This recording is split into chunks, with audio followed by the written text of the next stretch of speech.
Hello and welcome to Rhetoric 7372, Multimedia for Online Writing Instruction.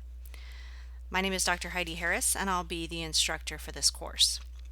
I'm also joined in this course by a co-instructor, Michael Greer, who teaches online for the Rhetoric and Writing program and has helped me to design some of the materials for the class. He has a number of years of experience in the publishing industry and has an impressive body of work in multimodal composing and designing, so he'll be joining us to co-facilitate the class.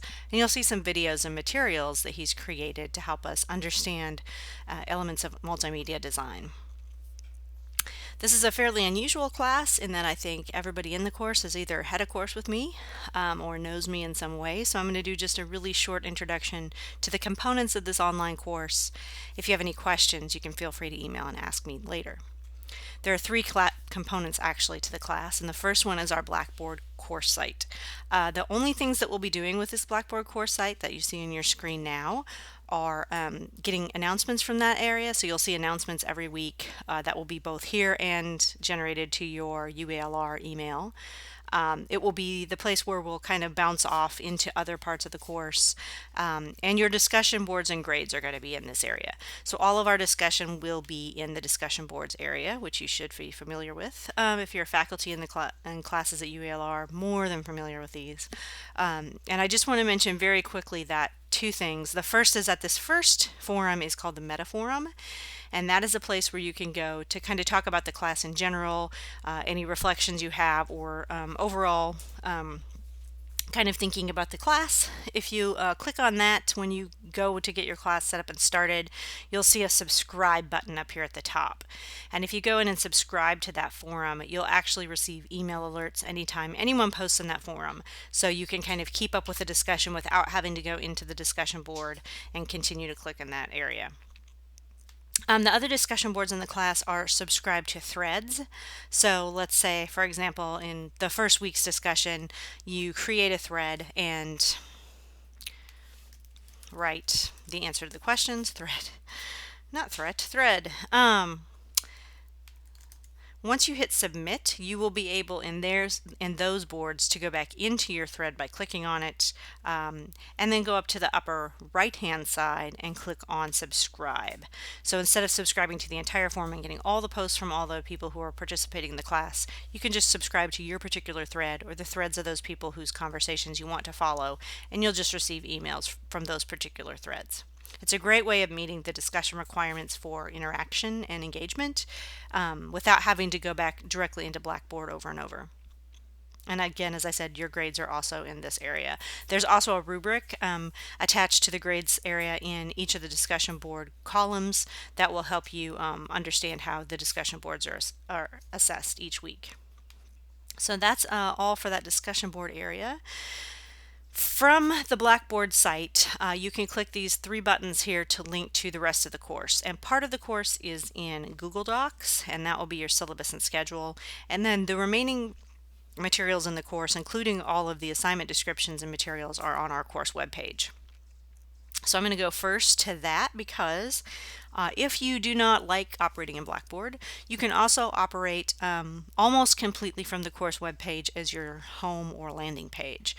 So if you want to bookmark the course website, the only things you'll need to go into Blackboard for are for going into your discussion boards and submitting your assignments. The rest of the work you can pretty much do through the course Weebly site. So as you can see from here, the syllabus and the schedule are both linked in. I'm going to click on those just quickly. The syllabus is designed with accessibility in mind, which is the first principle in the 4C's position statement for online writing instruction. So you can go to any one of these links and go directly to that section if you'd like to. I'll let you read through this on your own. One thing I wanted to note is that the Pacansky-Brock textbook that's listed under required text is going to actually be a recommended resource. I will refer to it several times during the course kind of as an ancillary material, but it's not going to be one that we're going to read as we will some of the other online materials. So that is the syllabus, and then if you go back into that main Weebly course, you can also link to the schedule, which is also a Google Doc. So how this works is that each week you'll have a kind of a grid, and all of the materials that you'll need to view or read as kind of prefatory materials for the week will be linked into this first column. So in week 1, you're going to look at the OWI position statement that the course is kind of designed around. And then you'll watch Michael's video on multimedia design principles, and then there's a short reading based on those design principles, or that the video refers to as well. You can also, if you want to work directly from the schedule instead of the website, go back to the website by clicking on any of these links in this first column. So this gives you an overview of the assignments and their due dates, and if there are any places in particular where you'll need to post, let's say in week 4, something is an assignment, it will tell you where the assignment should be submitted. The 2 places where you're going to post almost all of your assignments are either in Google Docs shared with me and with a classmate, or in the discussion boards as hyperlinks. So that is the schedule. The last thing I wanted to go over very quickly are your weekly activities. The course is 8 weeks, and that's flying 8 weeks. It's actually 8 and a tiny little bit, a couple of days into week 9 for the final. The first 4 weeks are designed around the principles of multimedia design and preparing you and helping you to create some multimedia videos and tools to help you deliver content in your course. So you're going to work on an introductory video like this, and then doing some short content videos, one in particular, more than that if you really feel up to the challenge. And then starting in week 5, we're going to shift from multimedia design for content delivery into multimedia for designing assignments where students are creating multimedia, multimodal projects. So we're going to walk through kind of the theory behind that, look at some examples. We're going to create an assignment, then you'll switch assignments and do an assignment that was created by someone else in the class, and then give them feedback on both the assignment that they created and the assignment that they completed using multimedia as a tool to give feedback. So multimedia, the theory of design is kind of threaded through the course, and then you're going to be thinking about it from a content delivery aspect, and then from a student assignment perspective. So good times, fast class, Weebly site, not using Blackboard if we have to.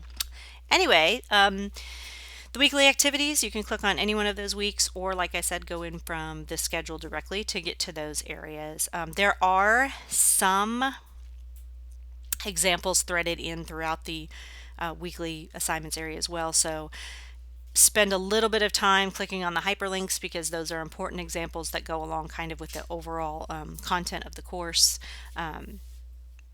Just be cognizant that just reading this might take a little bit longer, because some of these have tutorials threaded in, some example videos.